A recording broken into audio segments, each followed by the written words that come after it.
Je ne vous remercierai jamais assez d'avoir frappé à la porte de ma loge.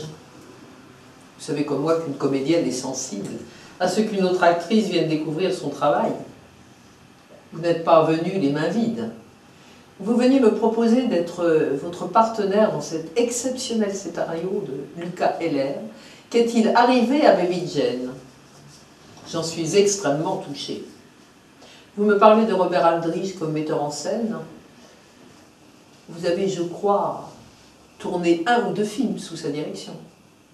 Qui d'autre mieux que lui pourra rendre cette relation pleine d'âpreté entre les 2 femmes que nous sommes? Je le connais bien pour savoir qu'il préfère diriger les hommes, mais j'en fais mon affaire. Chut, gardez cela pour vous, ma chère. En attendant de vous revoir bientôt, votre ami Miss Davis. Chère Miss Davis, je suis ravie de vous avoir conquise. Je mets habituellement mon pouvoir de séduction au service de ma carrière. Les hommes sont si bêtes. Pas seulement les hommes d'ailleurs, mais... Je me permets de vous apporter une petite précision. J'ai tourné 3 films sous la direction de Robert Aldrich. Bob est actuellement en Italie où il finit un tournage. Dès son retour, nous nous verrons tous les 3. J'organiserai la rencontre dans ma villa au bord de la mer. Votre meilleure amie, Miss John Crawford. Chère Miss Crawford, un mot rapide pour vous dire que le petit Aldrich, en revenant d'Italie, a fait un saut à New York pour me voir au théâtre. Il a adoré. Il pense vous confier le rôle de Blanche et de la même façon à moi celui de Jane. Je suis sûre que vous vous rangerez du côté de Robert. Chère Bette, votre lettre m'a comblée. Je comprends qu'il vous ait proposé le rôle de Jane. Vous êtes la seule à pouvoir incarner ce personnage, car comment la définir autrement que par les adjectifs cruels, monstrueuses? Et je vous admire de mettre votre talent et votre personnalité sans retenue ni pudeur au service de cette œuvre. Et c'est un grand honneur pour moi d'interpréter Blanche. Il faudra que je me vieillisse et m'enlaidisse. L'art demande des sacrifices. Et chaque soir, en me démaquillant, je retrouverai mon visage et mon charme dont j'use abondamment votre chère et dévouée John. Aldrich, je suis chanceuse d'interpréter le rôle-titre. J'avais peur que vous ne le confiiez à cette bécasse de John. Il était évidemment hors de question d'abandonner un rôle aussi important à une poupée construite des pieds aux trognons par les studios. Nous allons montrer à Hollywood, où on confond trop facilement le cul de la dernière poulette avec le talent, ce que 2 chevaux de retour savent faire. Bien affectueusement. Cher Bob, j'ai hâte que nous commencions le tournage pour prouver que nous avons eu raison de choisir la Davis. Son âge, ses échecs, sa rancœur pouvaient être des handicaps. Grâce à votre talent et votre expérience, vous arriverez à tirer de cette has-been tout le jus nécessaire pour faire de ce film un chef-d'œuvre. Un de plus à votre actif, votre John, qui vous aime de plus en plus. Aldrich, je turbine comme une pute le scénario de Baby Jane. Je ne le quitte plus. Je m'endors repu, apaisé, comblé comme dans les bras d'un bon coup. Contrairement à tous mes porte-couilles de passage, il m'enchante. Mais une question me brûle les lèvres. Avez-vous eu, oui ou non, des rapports personnels avec Miss Crawford? Je connais sa réputation. Elle a épongé toute la gente masculine d'Hollywood, à part peut-être le chien Lassie. Et encore, on ne sait pas, il est si peu loquace. Dans l'attente d'une réponse satisfaisante, je vous prie de croire, mon petit, à ma curiosité éveillée, votre actrice préférée, Bette Davis.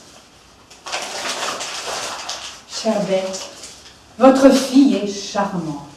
Le portrait de son père, pour qui j'ai jadis une affection toute particulière. J'ai été ravie d'apprendre que vous l'aviez imposée sur le tournage et qu'elle fait dans notre création commune ses premiers pas de comédienne. Elle a tout à apprendre, la chère enfant.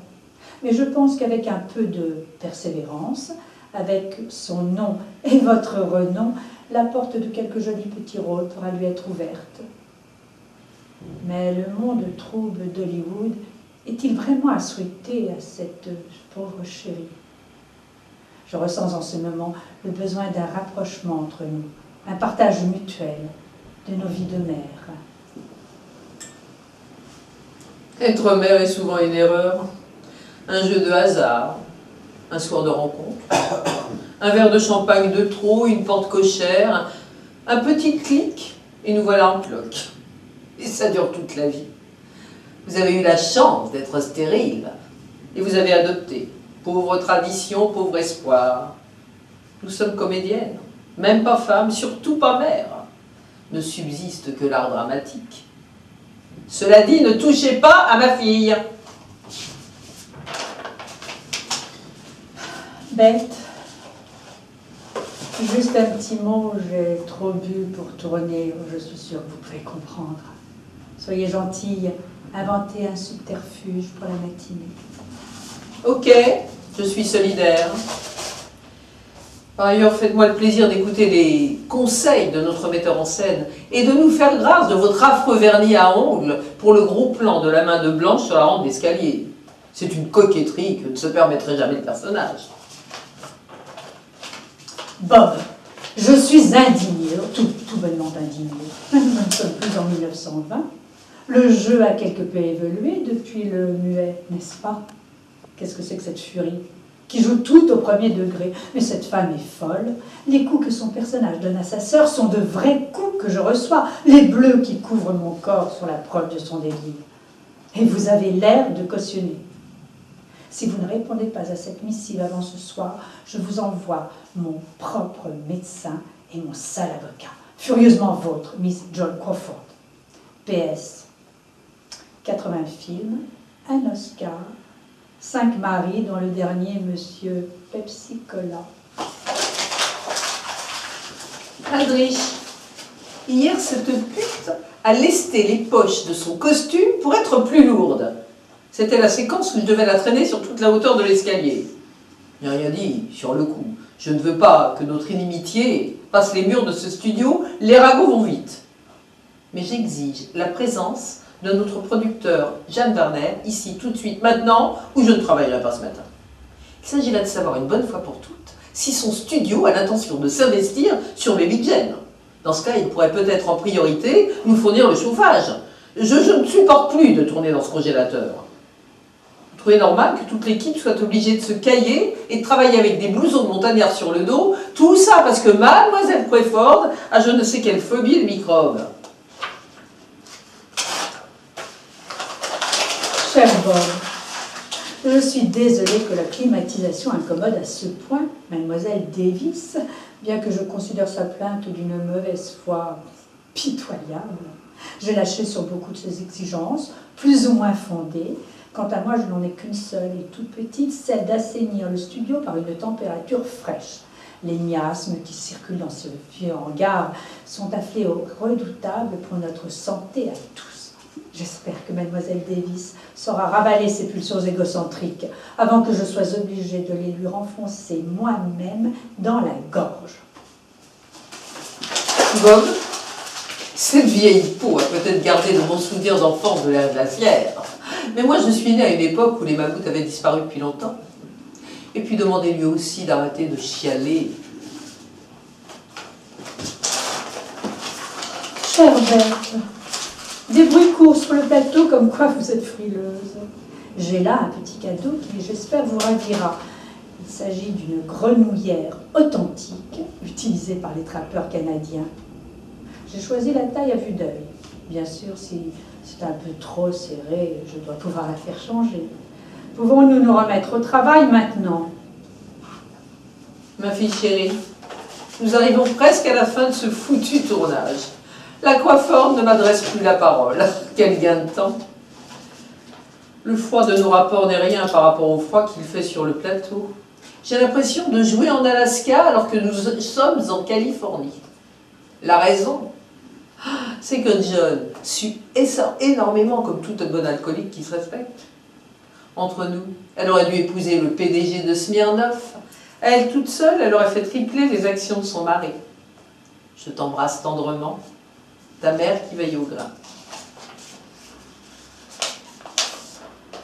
Bête, j'ai vu notre film, il est magnifique. Et je me félicite d'être venu vous chercher. Votre interprétation est exceptionnelle.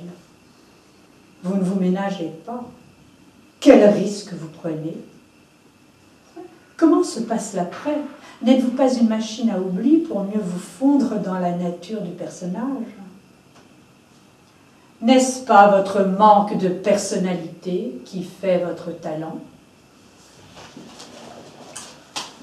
Aldrich, vous m'apprenez que les feux de l'enfer ont emporté John Quayford. Dieu a repris la créature qu'Hollywood avait créée. Nous sommes orphelins. L'avons-nous aimé comme nous aurions dû? Vous, oui, certainement. Qu'est-ce qu'un film? Du temps passé gagné contre l'ennui, la morosité. Après, des critiques, des histoires, quelquefois une légende, puis vient l'oubli. Vous reverrai-je? Votre Jane Forever.